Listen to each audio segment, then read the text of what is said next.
faite il y a 1 an pour Ah, créer cette équipe. d'accord. Donc, on est prêt.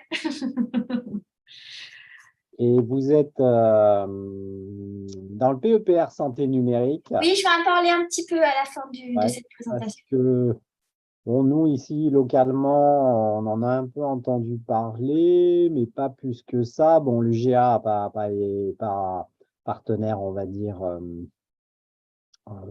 gros partenaire, mais bon, après, on a plein d'équipes sur santé numérique aussi.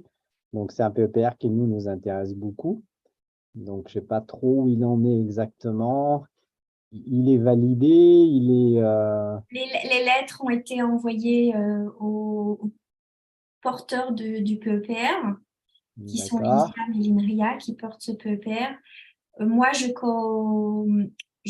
comment dire, porte un des actes, il y en a 17, avec Rodolphe Thiebaud de Bordeaux, sur l'évaluation en général des essais cliniques dans l'ère digitale, en fait. Ce que je vais présenter aujourd'hui, les problématiques de recherche qui vont s'offrir à nous.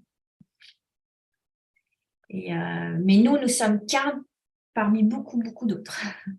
Oui, il y a du monde, hein, c'est sûr, c'est des très gros trucs. Oui, oui. Donc, et c'est super parce qu'on bosse avec Bordeaux, donc c'est vraiment très sympa.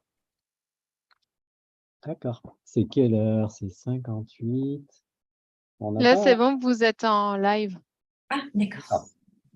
Tu En enregistreras… sachant que j'ai rencontré un petit problème et le lien a changé. Donc, c'est pas grave. Si les personnes vont sur le lien qui a été indiqué, là, je suis en train de leur indiquer le nouveau lien parce que j'ai. Ah, alors, est-ce que vous pouvez retweeter mon tweet en mettant le bon lien? Je vais essayer. Ouais. Parce que là, Sachant que moi, je suis pas sur Twitter, donc je sais pas si je peux faire ça. Parce que j'ai envoyé, j'ai fait tweeter aux tu as gens. changé le lien Zoom ou tu as changé le lien YouTube? Non, le lien YouTube, Ouais. parce que ça marchait pas. Le Zoom, ils sont 7, mais donc il y en a ailleurs. Sarah, si je vous envoie le lien, vous pouvez le tweeter en direct, sinon? J'essaye, il faut me l'envoyer vite fait sur parce qu'en fait, les autres ont retweeté mon tweet de ce matin. Ouais. Mais alors, en allant sur le lien, ils auront quand même. Bon, ils iront sur le lien, ils verront que le lien a changé, et là, je leur mets le nouveau lien. Ah, Donc, ça Donc, n'empêchera pas d'arriver. ils le trouveront à l'endroit où ils auront Ouais, en fait, ils vont se connecter dessus, et là, j'ai mis un gros message, en gros, le lien a changé, voici le Alors, ça lien va, pour le. c'est très bien. C'est très bien. Je pense qu'ils y arriveront quand même. d'accord. Mais bon, J'espère. on expérimente. Ouais, on expérimente. On faisait que du Zoom jusqu'à maintenant. Donc là, on a rajouté YouTube. On va voir ce que ça donne. Donc, vous faites la bêta testeuse. Oh, Pas qu'il y aura de soucis. je ne l'ai Mais… jamais fait encore en live, donc pour moi aussi. Bah, on n'avait pas trop cette habitude. Et puis, finalement, on s'est rendu compte que ça pouvait être pas mal. C'est un assez bon moyen de diffuser aussi. Alors, on donne le lien Zoom que à nos étudiants, Bien sûr. mais ça permet de diffuser plus large et en évitant qu'on puisse avoir des gens qui un peu malveillants qui se connectent et qui… ça nous est arrivé l'année dernière une fois. On a des gens qui sont connectés à la visio, qui ont commencé à faire des bruits, à faire euh, enfin, à mettre le bazar, quoi. Alors, on arrivait à les enlever au fur et à mesure, mais c'était quand même pas… c'était assez désagréable pour celle qui présentait. Et avec YouTube, on n'aura pas de souci. Bon, là, quelle heure il est… Bon, c'est 13h pile. On va se donner une petite minute. Hello, everybody. We wait just 2 minutes more.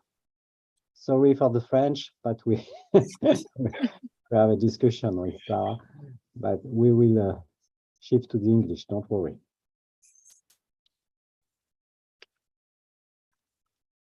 The slides are already in English. So Okay, right. it's already an indication. Perfect. Not on YouTube.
Well, I think that we are going to start. I will make a brief introduction of Sarah. Donc, we are very happy to welcome Sarah Zohar. Sarah Zohar is the Director of Research at the Institute of Research on Health, the INSERM.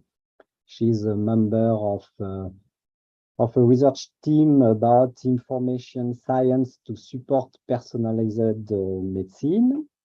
And she's an expert about the design for clinical trials applied to different diseases, cancer, pediatric disease, for example.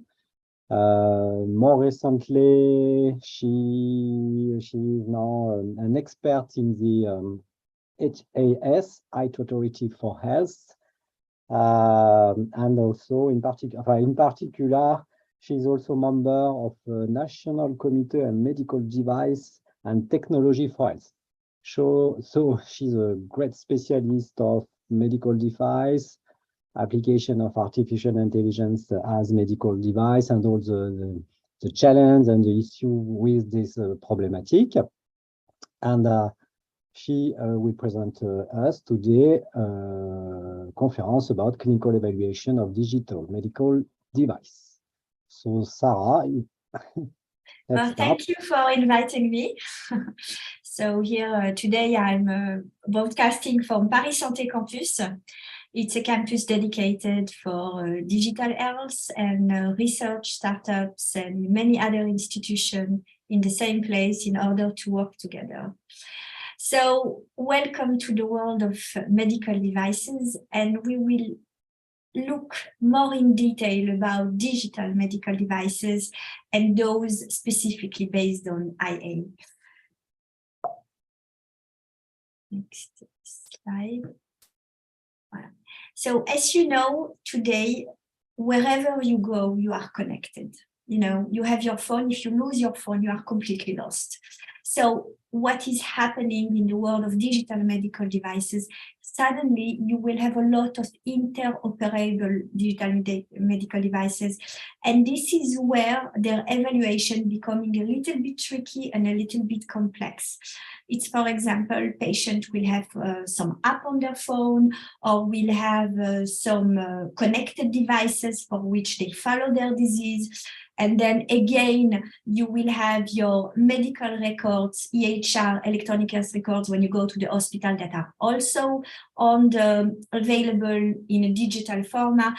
And there again, it can be used for health purpose, it can be used for research. And when it is used for research, suddenly researchers find themselves with a lot of medical data dedicated for research, and they can do what we call clinical decision support systems in order to do diagnosis, prognosis, predictions.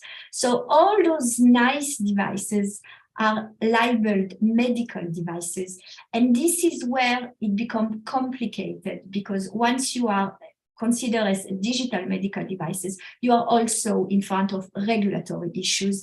And in terms of evaluation, you need to do it as good and in good quality as you were going to evaluate a drug. So going from medical devices and somehow looking what is happening in the drug world, you find yourself maybe going to more and more restriction, but more and more quality in terms of evaluation, especially for patients.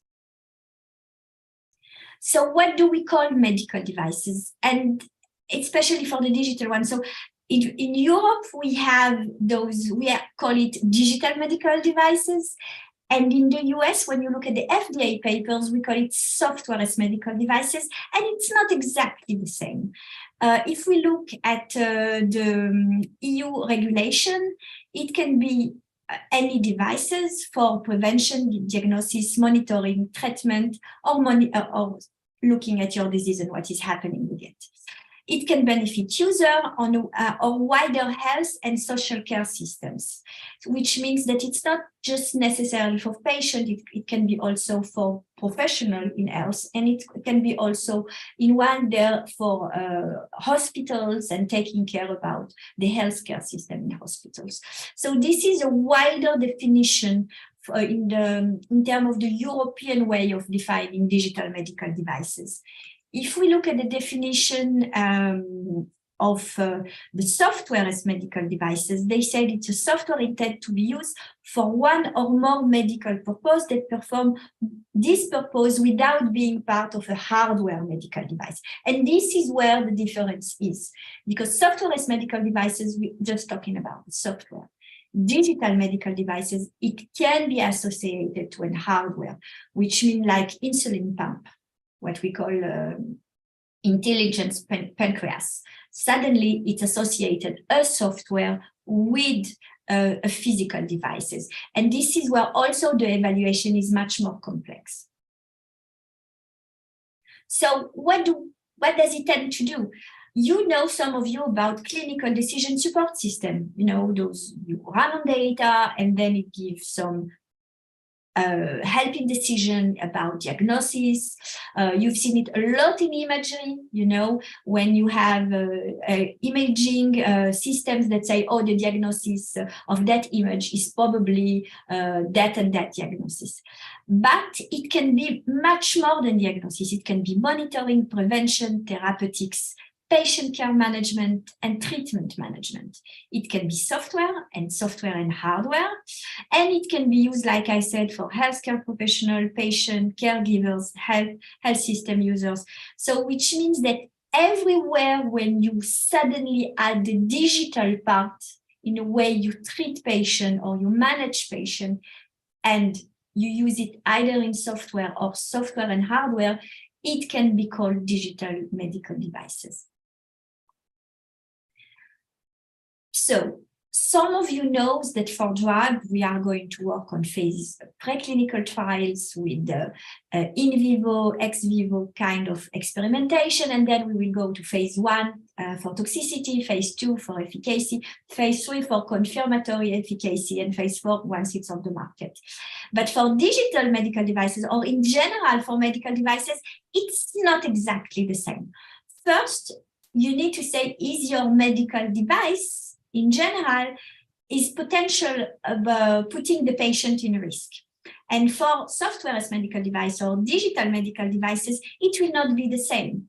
For example, if you take the very low type of risk, type 1, type 2A, it's more about informing patient or about some prevention action, but it will not be medical devices that potentially will put patient at risk. It's like, you know, those apps of lifestyle when you count your number of steps. So if it make a mistake, instead of having saying 10,000 steps per day and they count you 9,000 steps per day, it's okay. It's a mistake, but it will not put the patient at risk. But when you come from 2B and above, this is where potentially the life of the patient can be at risk. For example, if you do a decision support system that's supposed to diagnose sarcoma, and this system make a mistake and say that the patient does not have sarcoma, which means that the patient will not be treated, his disease will not be managed, so potentially put his prognosis at risk.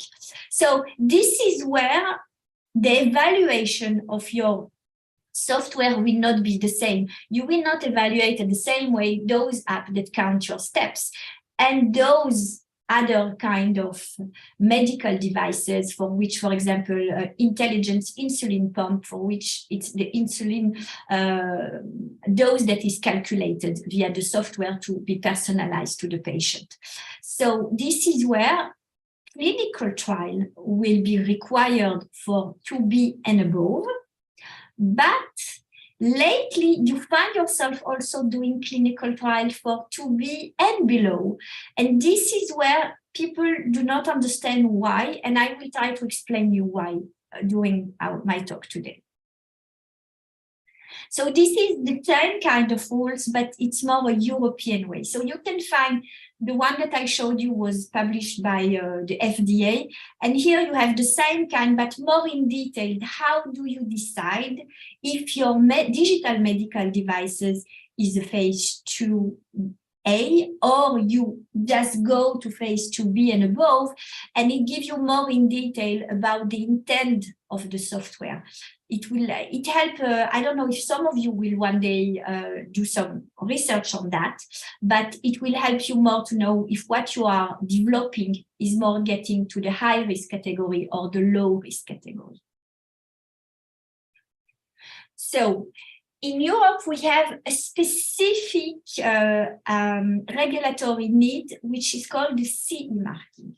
The CE marking, it's the clinical evaluation involving the assessment and analysis of clinical data. But CE marking does not mean that after each HTA body in each of the European country will necessarily validate it directly. No, it's just the first steps. Once you get there and you got the CE marking, which is centralized for entire Europe, you will need to go and see each HTA body in one of the 27 countries and ask for reimbursement or taking in charge or be validated for patient or healthcare systems. And this is where it's becoming very complicated, because you will have in some countries saying, oh, the clinical evidence that you bring to the table is enough. And some other countries will say, oh, no, it's not enough. You need to bring more clinical evidence. And this is where some patients do not understand why they will have some medical devices reimbursed and available in some European country, and some will not be reimbursed or available, even though they all have the CE marking. And this is where it's becoming a little bit complicated. And this is why I will show you by the end of the talk there are several European initiatives about that. So what do we talk about when we say evaluation? So in general, when you have an IA-based kind of software, what you need to look, it's three kind of question. The first question is it give the valid clinical association, which is, are you asking a real question and does it reply to that question? It's the same with the design of a drug. You need to put hypothesis at the beginning saying, oh, my treatment is better than the usual one or something like that. And it's the same for the software. Does it do what it intends to do? And the second one is about how you train your software, how you evaluate the robustness of the software, how precise is the software. This is the analytical validation. And this is where people are mixing up a little bit about analytical validation versus clinical validation. Analytical validation can be done on data, but clinical validation needs to be done in a clinical evaluation setting, which means if it's a digital medical devices intended for patients or caregivers, it needs to be evaluated like any clinical trial if you were dealing with a drug.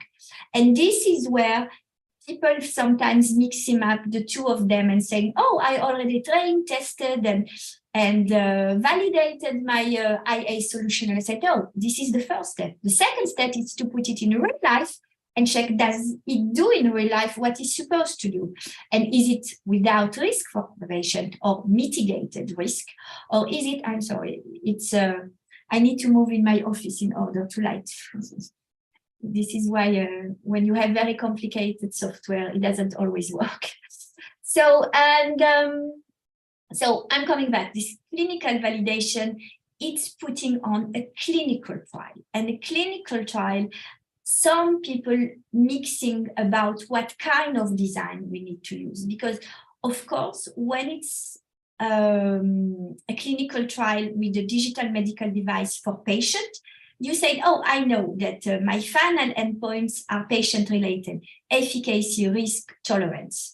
But some others make a little bit some assumption about those for healthcare professionals, which are those like decision support systems. But those ones also need to have an endpoint which is patient-related, even though there is somewhere a professional who decides I follow the software or I do not follow the software, still in terms of clinical evaluation, the final endpoints or the major one needs to be patient related. And I will explain a little bit why it's so important.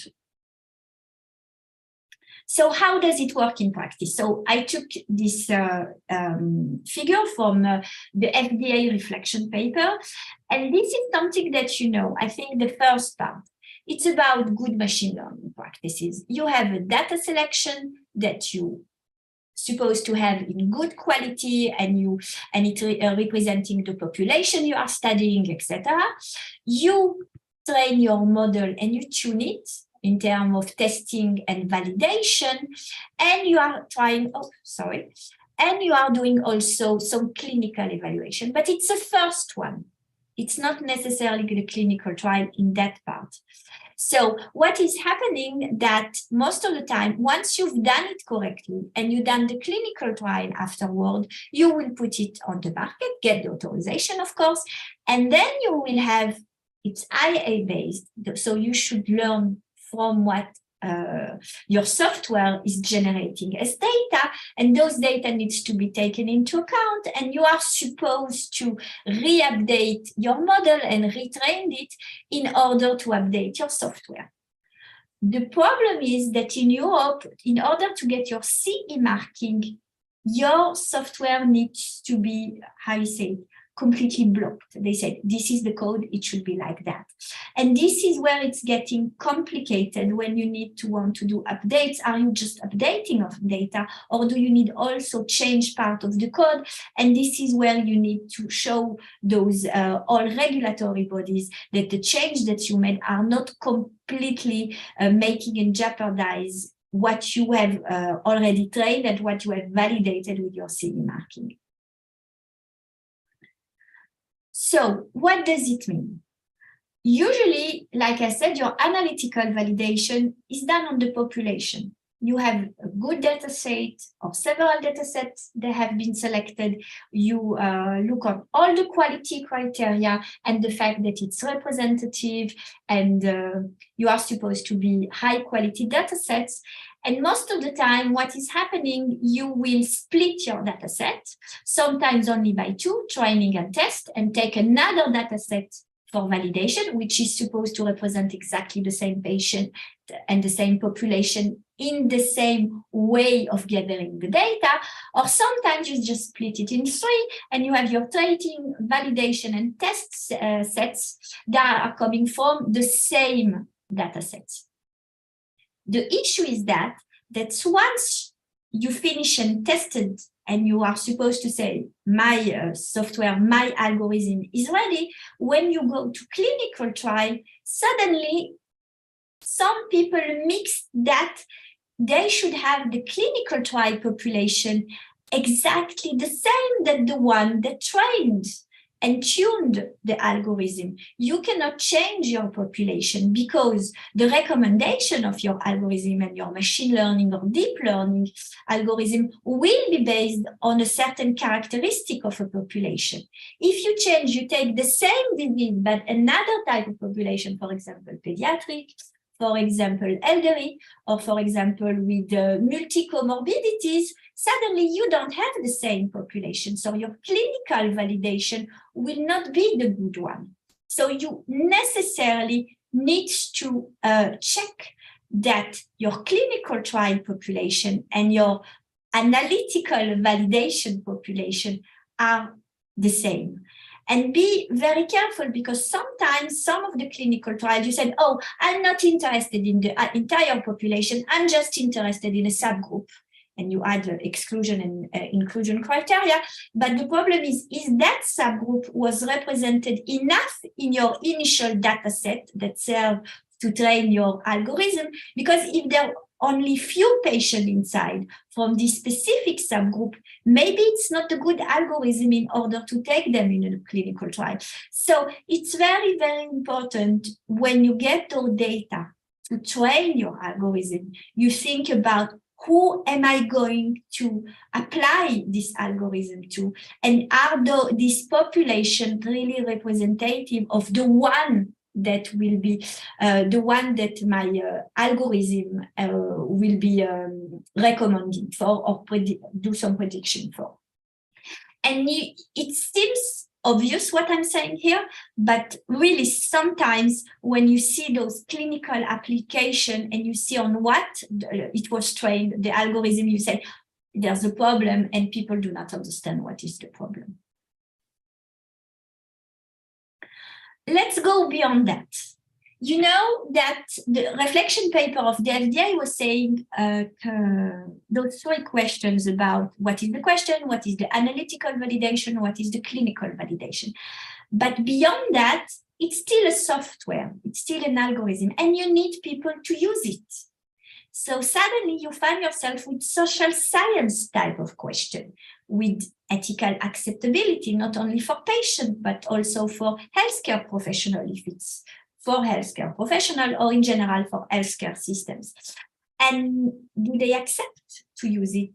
Will it be acceptable in general in the population? You have also the problem of literacy. Does the patient, if it's for the patient, understand what the output of the algorithm are? For example, if it's the intelligent insulin pump, it's the dose that predicted, is it clear enough in the way it is shown on the app of the algorithm, for example. And also you can have cultural acceptability differences. We are in Europe, 27 countries. Maybe your solution, you want to put it outside of one European country where you develop it and you wish to have it all over Europe or even all over the world.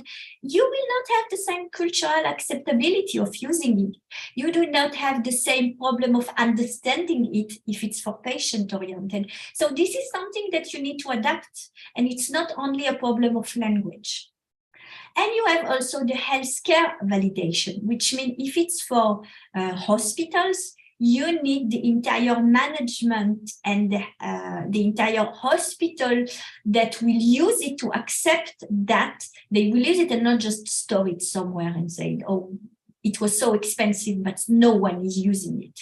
So at the end of the day, you find yourself with other questions. If you look at drugs, in drugs, you can have those endpoints that are patient-related, but you can have all those secondary endpoints like quality of life, etc.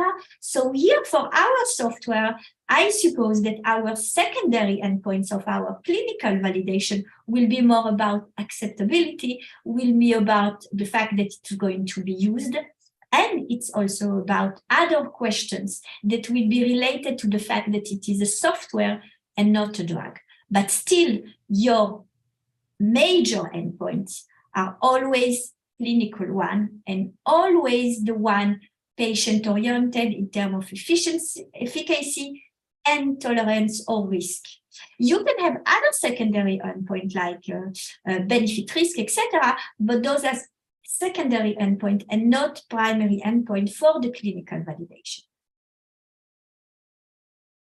So since several years, the research community is starting to look at that, and you have 2 major guidelines that were published.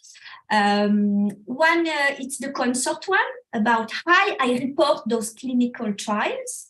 And the other is the SPIRIT one. It's how I build the protocol to do the clinical trial.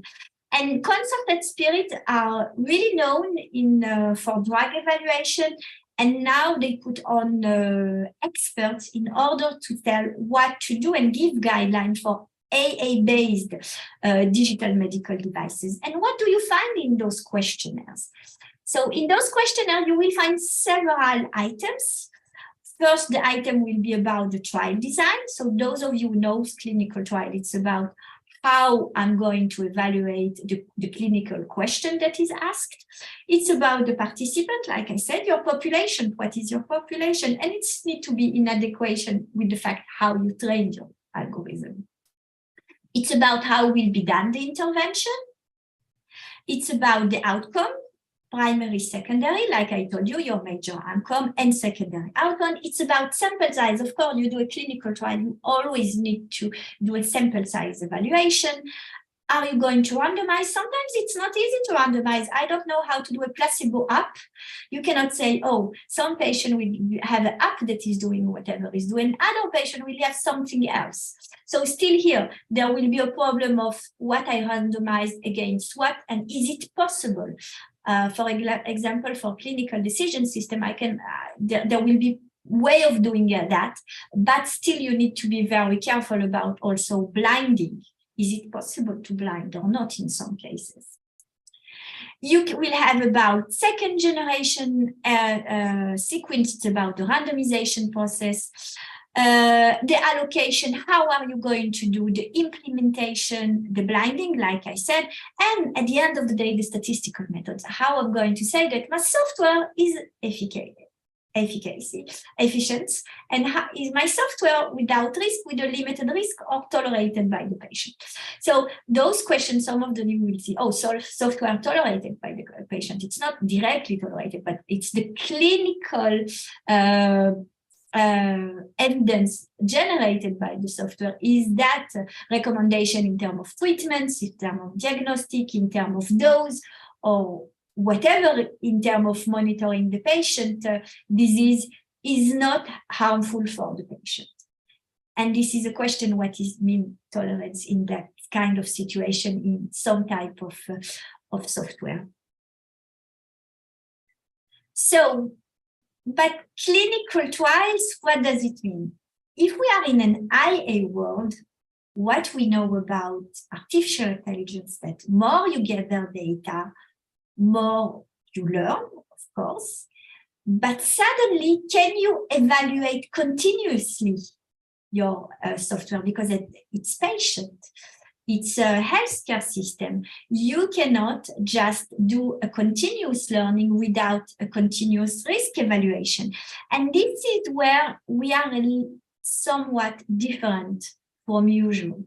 Because usual, what will happen, you will not do a continuous learning. You will do by intervals, because each time that you do an update using data to make your system learn much more, you still need to evaluate the risk, and you cannot directly put it for patient usable. You need to do simulation study, etc., in order to be able to say that you mitigate the risk, and the fact that you update your algorithm will not harm patient. So this is where you need innovative clinical trial designs, because usually what people are doing when I see application for clinical trials once for digital medical devices, they take exactly the same kind of design that you use in drugs, because this is what is out there. But in drugs, you have a formula, a molecule that will not evolve during time. You can add it other and do combination, but it's not the same issue. Here, in terms of algorithm, it needs to evolve over time, because it needs to adapt itself to the new knowledge coming in the medical field. For example, if you do a software medical device or a digital medical device that will manage the treatment of the patient, if there's a new molecule on the market, it needs to be able to say, oh, we should maybe propose also that new molecule, which means that if there's no data yet available for the algorithm to learn from, you will need to add information in a supervised way, saying it's a new information, there's no data yet, but still it's important to be able to recommend that treatment. So you find yourself in a way that you cannot completely do everything in the way it was done for drugs, and you cannot do it completely in the way that artificial intelligence algorithms are learning continuously. So you need to find an in-between about how to incorporate a new medical knowledge and how make a clinical trial design that is specific for software and not for drugs or for something that does not evolve over time. So, but the issue is what? It's you do a wonderful clinical decision system or a wonderful app for patients that they will have completely their monitoring of their chronic disease, etc. And you tell them, oh, if there's something, there will be a signal sent to your caregiver or your professional health, your physician, and they will call you, etc. But what does it mean they will call? It means that someone will get the signal. It can be by email, by on their phone. Who is going to read it? Is it every day, during the night, during weekends? What kind of service do we sell somehow to the patient? And is there somewhere an issue for caregivers or the healthcare system that needs to completely reorganize? Because by the fact that you said, oh, there will be a signal, someone will call you if there's a problem, there's more than one person involved, which means that your signal is sent somewhere, someone is opening, someone is contacting the physician takes a decision, and then someone back is contacting you via your app or via a phone or something like that, which means that a completely healthcare reorganization. And the question that most of people will ask, who is paying? Is it the ones that develop the solution? Or is it, in France, for example, the National Health Program? And this is where things are getting complicated, because you change completely the way the healthcare is organized. And this is where you need to evaluate it also. So your clinical trial instead will have always as primary endpoint those clinical endpoints, but the secondary endpoint you should look, does it make change in the healthcare reorganization, and how much it will cost, and who is going to take charge of it? So this is where it's really about other secondary endpoints that were not the same in drugs, but are completely specific to those kind of app or those kind of algorithm and software that would like to make completely the management of the patient change. So going back to the Agile concept. In informatics, Agile, which means I completely learn, I update, etc. But when you are developing a software, doing the clinical trial is very expensive. I don't have the numbers in mind, but it's really expensive because you're doing a real-life evaluation involving patient or healthy volunteers with caregivers, with health professionals on several sites, etc. At the end of the day, it's expensive. So what is happening with your updates? At which point your updates, you can say it can be extrapolated, which means that my version 1 and version 1.1 are similar. So I suppose that the evaluation that I done for version 1 should be extrapolated to version 1.1.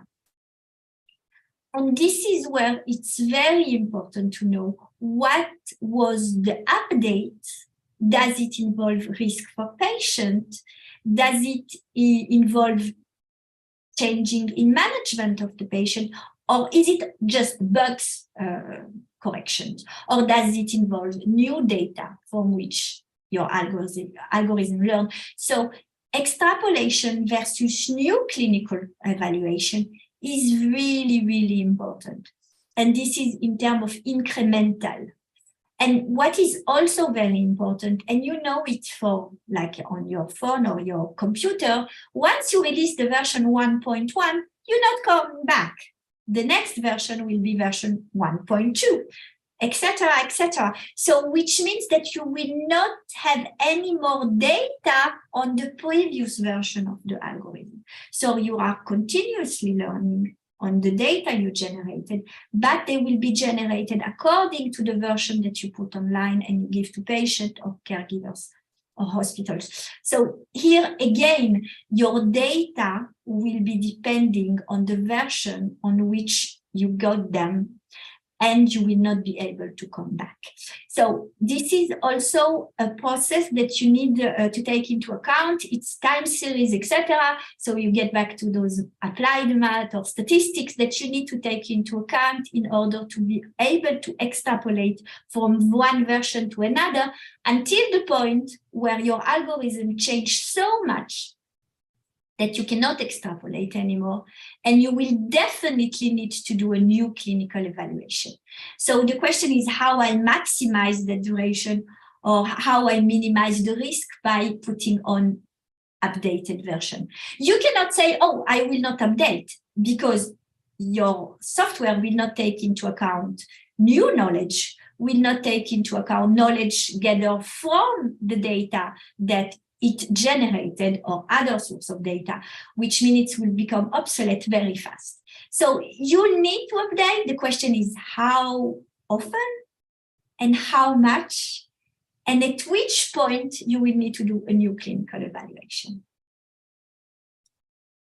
I see that people put stuff in the chat. I cannot see what is inside, but I will reply if there's question at the end of my presentation.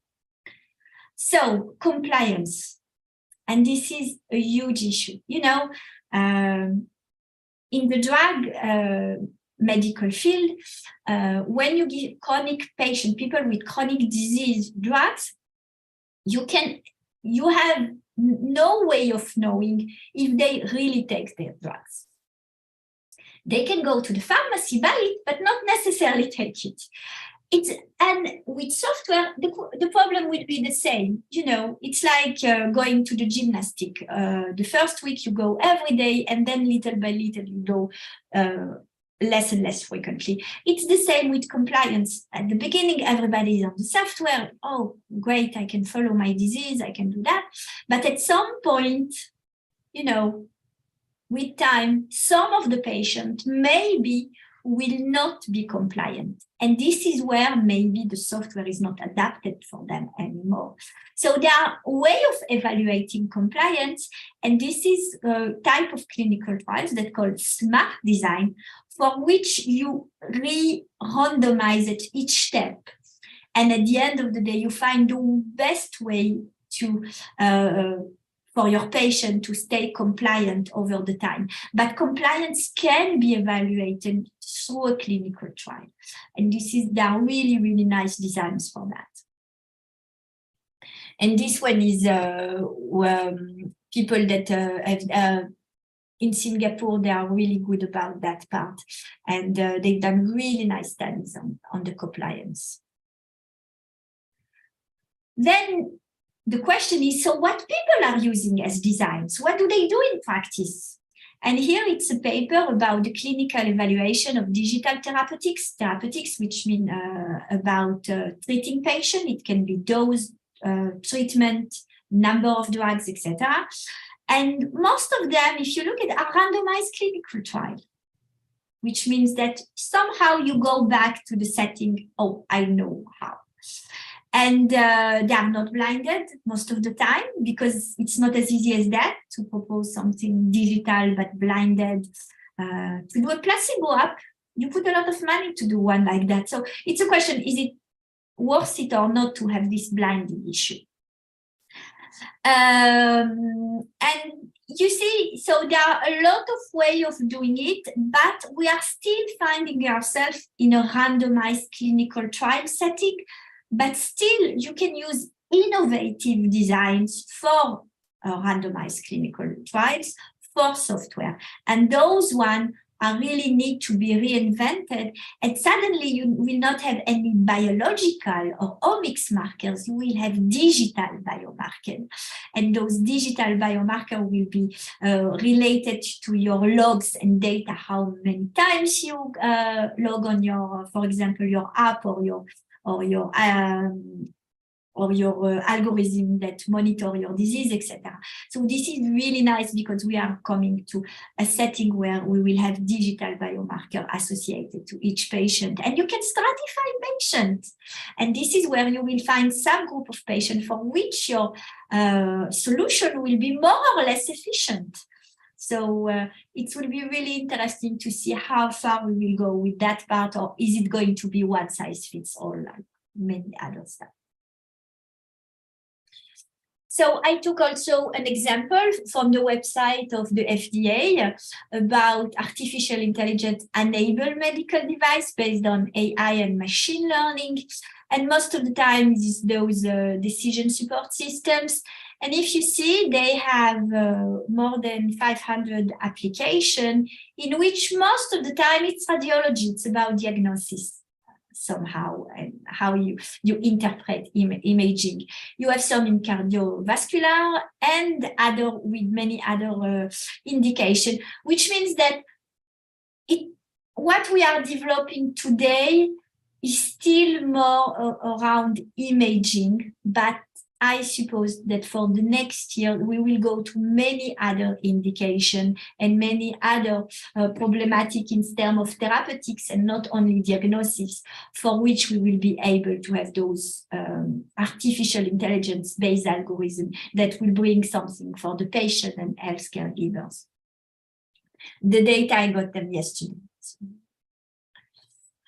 Then I will give you a really nice initiative. It's about what is happening in Germany. It's called the DIGA Fast Track Process. And I thank Dr. Barbara Hofgen of sharing her slides. What is a DIGA? It's a digital application. It's an app, low risk one, 1 or 2A. And it supports recognition, monitoring, treatment, elevation of disease. And this is something that you take home. It's those kind of apps. And what is really interesting that in Germany, you can go and see your physician and they can prescribe you an app that will be reimbursed, for which you can, for example, monitor your chronic disease at home.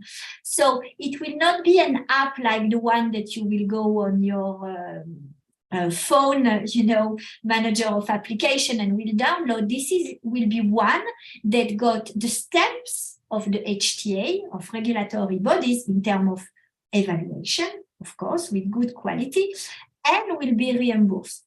And I find it really appealing to go and see your physician and say, oh, okay, can I get an app to monitor myself, my disease? Because today patients are more and more connected, and being able to be active part in monitoring their chronic disease is becoming really something that patients are looking for. So this DIGA initiative, so you see completely different from decision support systems when you go to those apps for patients. Most of those that were application for the German HTA was about mental health. So about all those apps that will follow if you don't feel good, if you something like that, that will allow you to monitor if there's something, go to see a physician to take care of that.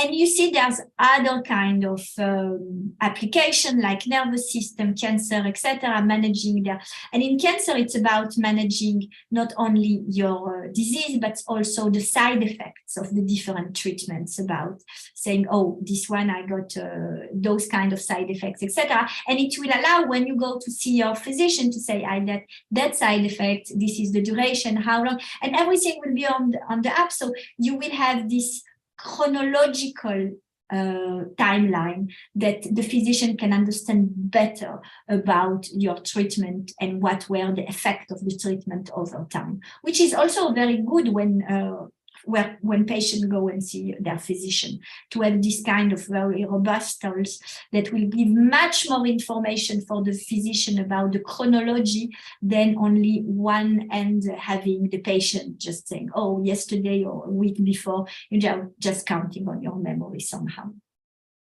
So I think that this DIGA initiative is really interesting. So just to tell you how they've been evaluated. So like you see, most of them, 81% of them were evaluated through randomized clinical trials, multiple, combination, additional retrospective studies, and some of them just had other kind of evaluations, but still it doesn't mean that it's completely based like a drug evaluation, but it's still randomized, but you need to have your design even though it's randomized, adapted to the evaluation of the software. So here again, I think that the fact that you propose a randomized trial is really important when you see what is acceptable in practice by regulatory bodies. So, like I said at the beginning, once you get your CE marking and they say, oh, your analytical validation is great, you will do your clinical trial, and then you want to commercialize your solution all across Europe or the world. And when you get to the European side, you will need to go to each HTA body in each country and apply for that. And this is where we need somehow to harmonize. So I'm part of the European Task for Harmonization of the Evaluation of Digital Medical Devices. The idea is to say, if we harmonize our criteria, which means that when someone will go to one country and get the stamp somehow and label, other country can say, oh, they use the same evaluation criteria as us, though it's already something that maybe will allow us to, when we do the evaluation, to not start all over again. So this is an important point about being able to harmonize across HTA bodies in European countries.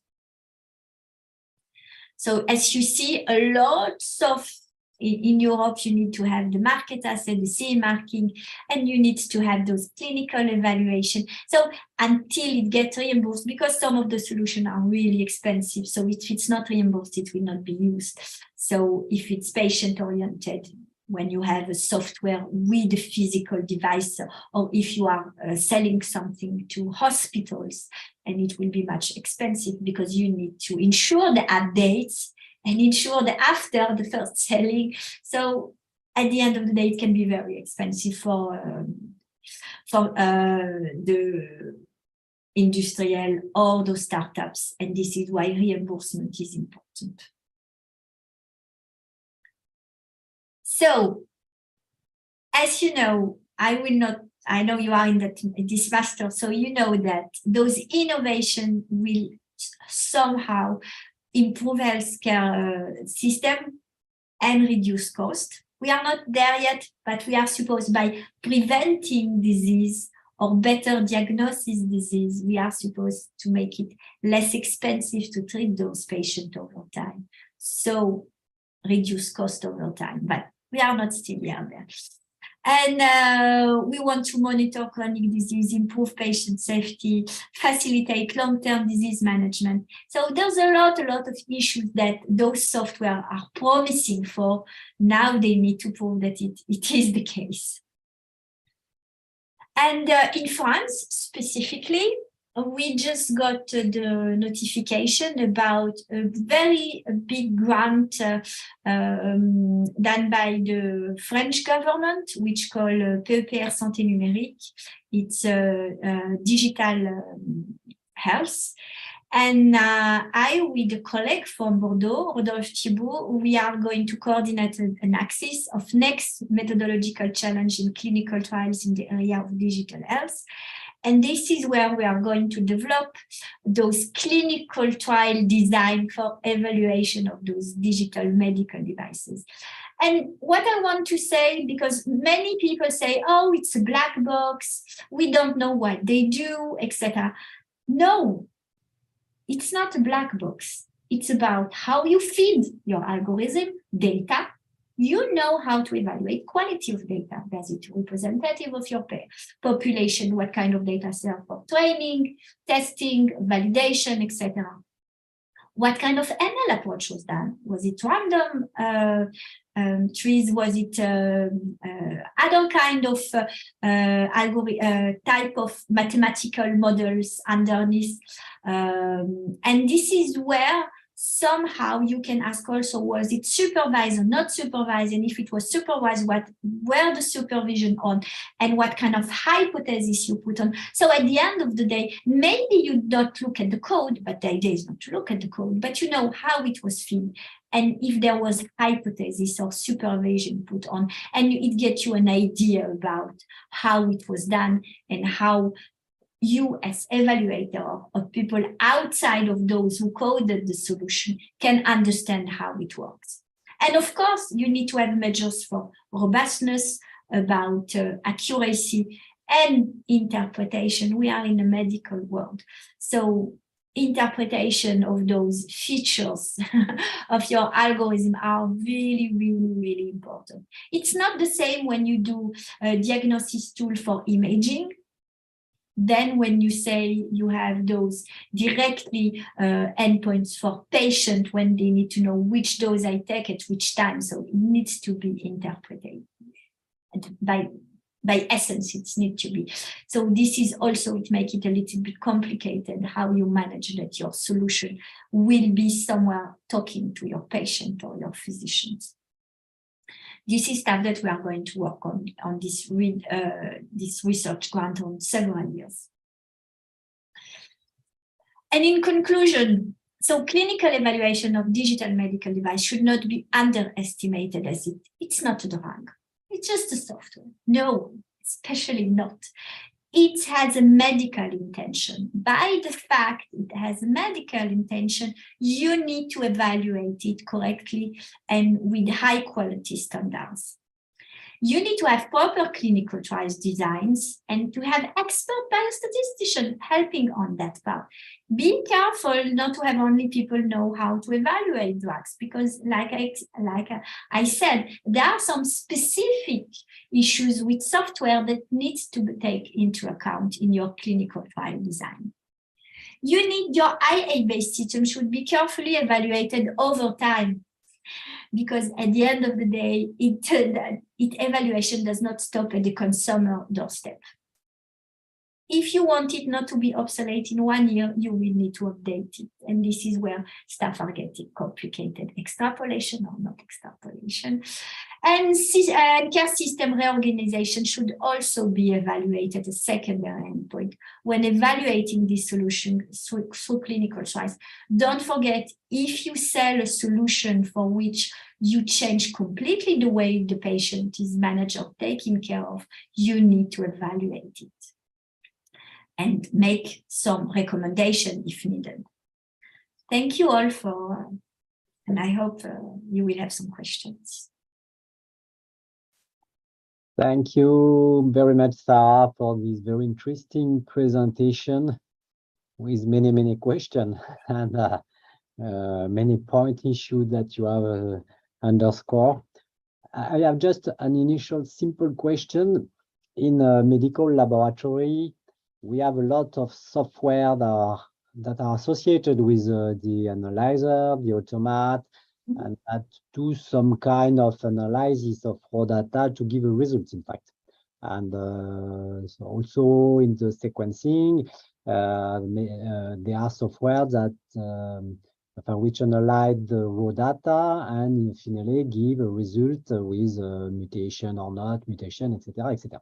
Do you consider this software as a digital medical device, or are they considered as a part of a machine, of an automat, and they are not a medical device, in fact? What is the final intent? In the final intent, it's for patients, which means that if the way it was done will change the diagnosis, is what's the risk of the patient of an error somewhere?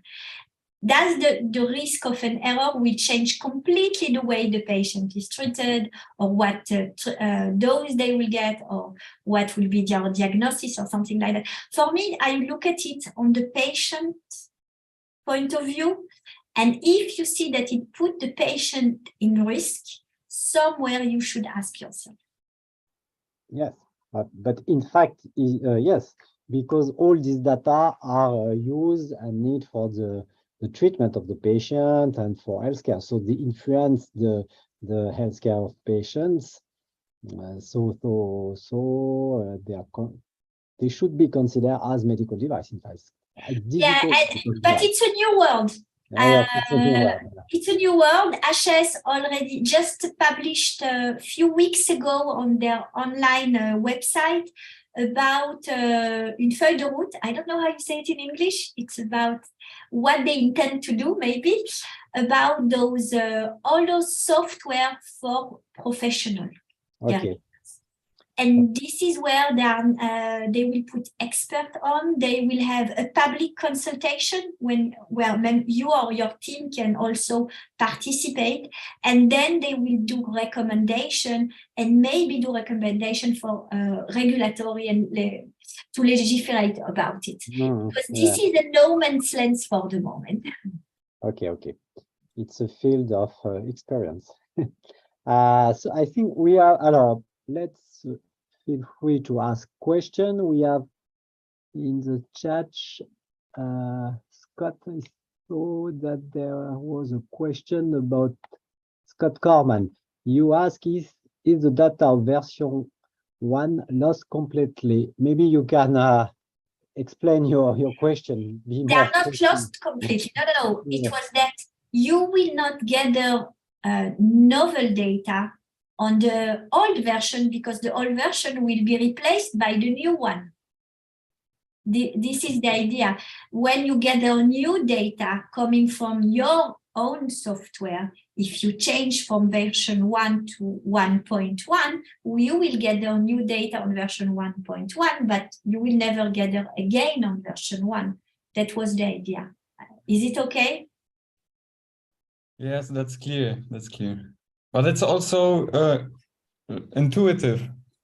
Yes, yeah. But on drugs, you continuously have this data because maybe the drug will be associated to another one or given with another schedule or another dose, but you will still gather the data. Here on your software, you will not gather those data anymore because you changed the version. You will gather data maybe not too different because the change was not too complicated or extrapolate, but still you need to work with time series. You do not work. It's different in the way statistically you will treat your data. I don't really understand the thing. Maybe if you could give an example of data that you would collect in version 1.0 and that you would not collect anymore in 1.1. For example, you have one of the drug that something happened and the regulatory body take out of the market. Yeah. So you update your version that they do not recommend that drug for treating patients. So which means that the data of version 1.1 will not have any more that drug recommended. So patient will not get it. So you will not have data on that anymore. So this is where the data will be a little bit different from the version 1 where it was included. Is it a good example? Yes, now I understand. I get it now. Yes, thank you. You're welcome. Yeah, the question of the follow-up is very important because in fact there are very often modification, upgrading of the different tools of software, etc., etc. So these digital medical device, in fact, are living device, and they change every time, and it will be very difficult to have an assessment and a validation, a critical validation of this software that move very often. It's a medical knowledge evolve over time. Every day you have new knowledge coming. And we are doomed to update our knowledge. So at the end of the day, that's what I'm saying, is the incremental update can be extrapolated. And at which point you need to reevaluate. And this is where is the question, and this is where we need to do some research about it. At which point you are completely different, but you can be completely different depending on the update. Is it a question of data? It's a question of the algorithm itself. It's the other type of question. What does it mean, an update in that situation? Yes, okay, thank you. There is a question of Abbas Taraf. You want to ask your question? Abbas? No? Oh, I can read it. So the question is, in a small summary, what are the checkpoints or constraints that are stopping us from bringing this technology to the patient in the present time? It's just clinical trials are expensive. let's be honest, until now, many people, students, even medical students or engineers, were developing their software, and using public data to tune it, etc. But if you wanted to put it on the market and people use it for patients, you need to have a proper evaluation, which is, you can understand it.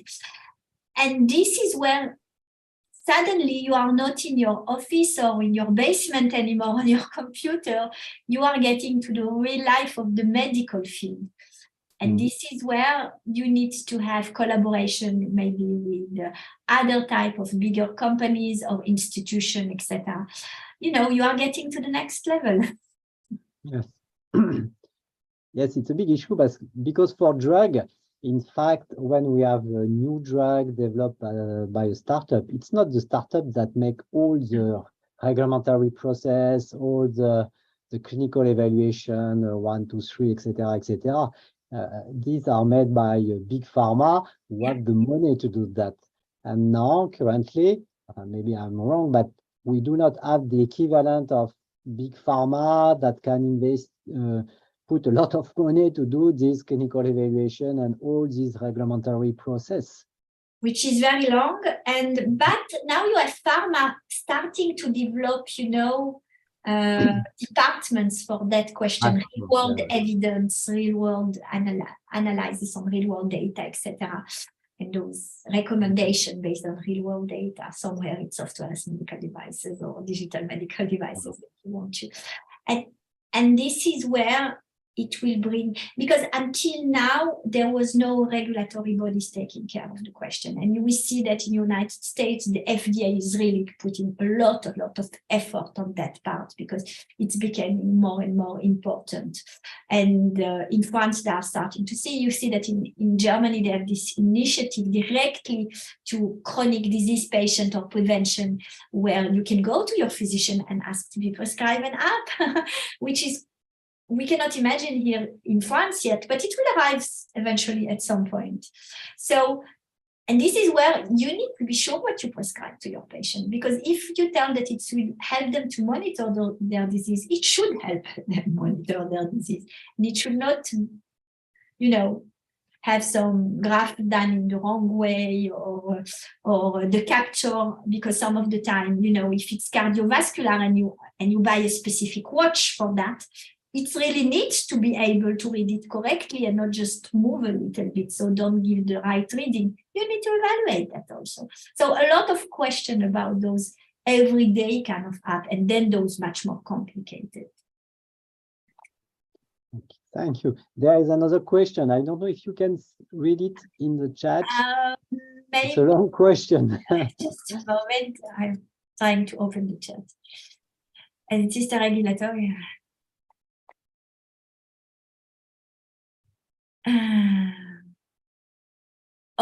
About medical products, just drug and device. No.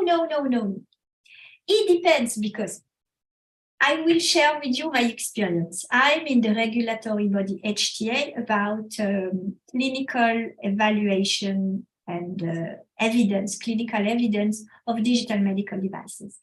And sometimes you can have those with the software and the hardware and a drug. Because it provides, it gives a dose, it gives something. You can have those combinations. You need to have everything in place, which means that the drug was evaluated correctly, the device connected to the drug with the software evaluated together, etc. So it's not that it's rejected, it's about how you evaluate them. And you cannot come to the table with only the drug evaluated on one side, the digital device evaluated on the second side, and not together.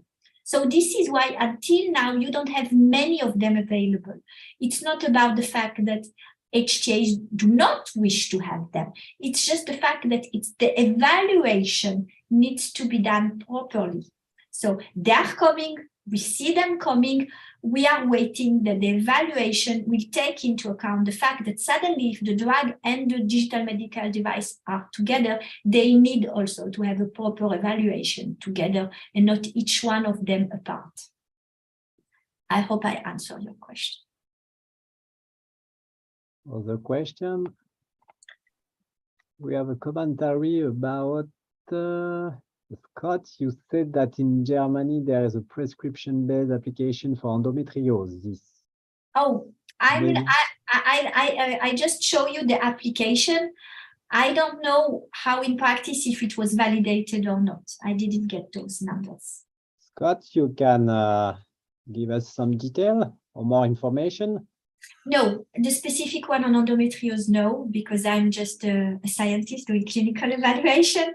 But I suppose you can go on the BfArM website and have much more information about those DIGA and those who got the label. Scott, you want to say and something? It's in English. Even if it's a German, you have it in English, so you will have access to the data. Yes, I just wanted to add it because it came up to my mind because I saw it, so I thought it might be interesting to share it as a specific example. Okay, thank you. And Sarah, in France, is there any application, Digital Medical Devide, that are validated for clinical indication, something like this? We have some are coming. I cannot talk about what we evaluated in the commission. I'm not allowed to. But just to tell you that the HAS has opened a public consultation in 2019 about IA-based digital medical devices. And today, when an industrial is applying with digital medical devices, software plus hardware, or software alone, they need to answer to a questionnaire describing all the analytical part about data, training, kind of modeling, robustness, etc. So the commission, when they evaluate, they understand how it was done. So it's going, like I said, beyond of the black box. And you can find this questionnaire on the website of the French HTA, even in English, not just in French. And it shows you how, even though we are not all expert in IA solution, they can bring information that make the commission understand what is the clinical validation and analytical validation in the process of tuning the algorithm. And like I said, you have the new one opening for digital medical devices for professionals. So it's just started. And it will be really interesting once they will get to the public consultation, because you can say, oh, look, in our situation, this is the problem that we have, and etc. So you can really talk about it, and which it was the case in the when we talk about those IA evaluation of digital medical devices. We had a lot of people all over France replying and bringing their expertise to help the HS, the French HTA, to put on this questionnaire. Okay. Is there other question? Maybe I have a last one. You didn't speak about the juridic aspect. There is many questions about the juridic value of an algorithm or software who give a results, and we can imagine that the result is who is responsible? Voilà. At the end of the day, who is responsible if there's an error? Yes, and who will pay? Until now, the responsibility is for the physician only, because it's a decision, helping a decision support system. Okay. For those ones. Ouais. But for the insulin pump, there you have thresholds. It cannot give overdosing or underdosing. It can go inside an interval of dosing that does not put the patient at risk. So you are still limiting the risk, but you would like it to be personalized in terms of dosing. So this is where they mitigate the risk. But for those decision support systems, until now, in terms of European legislation, it's the physician who is still responsible. The day when the responsible will be, how you say, balance between those who developed it and those who follow it, maybe the quality of evaluation would be better. I don't know. Yes, certainly. I'm not talking about data storing. Those apps where the data go. We are in the European space. It needs to follow the data legislation about medical data and personal. Yes. Okay. We have another question of Lucia. Once you get the CE marking, what is it exactly that you can do with the digital medical device? Can you commercialize it in the different European countries? The problem is what is it? It's the fact, is it enough for HTA bodies across Europe to give you the stamps to be commercialized in their own country?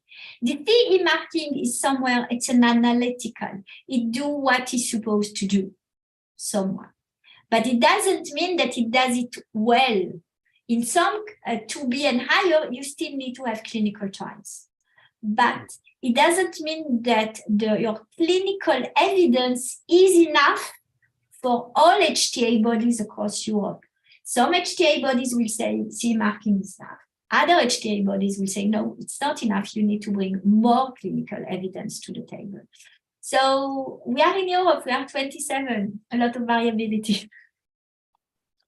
Yes, and in fact, on a business point of view, if you want to commercialize a device, medical device or digital medical device, if you want to commercialize in a country where the device is not reimbursed, I think that it will be difficult to have money, because the patient and the citizen will probably not buy the device, or only a part of the patient that can offer this. So the business fund is not the same if the medical device is reimbursed or not. And it's a very important question for the industrial to know the rules in the country, because the financial CE marking is just the starting point. Exactly. Yes. CE marking, it allows you to come to Europe somewhere or do something.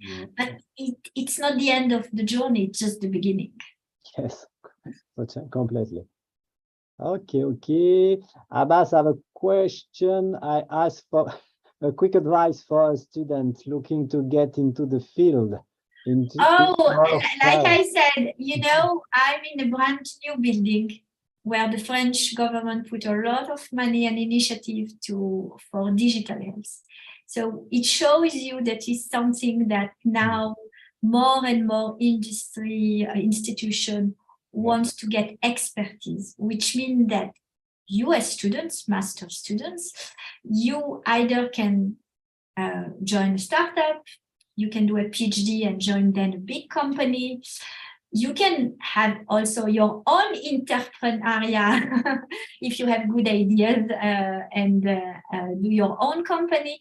I see our PhD students in my research team. I have some of them that have now their own startups. Some of them went to pharma, some of them went to United States, to other kind of digital world. Really, it's all about there are jobs. Yes, definitely, yes. And but you are in the medical field, so some of the jobs you will need to have a PhD. And more of them.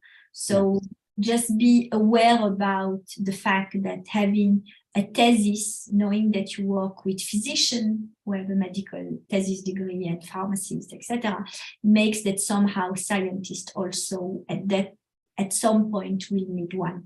But it depends. If you have your own company, you don't need it. Okay.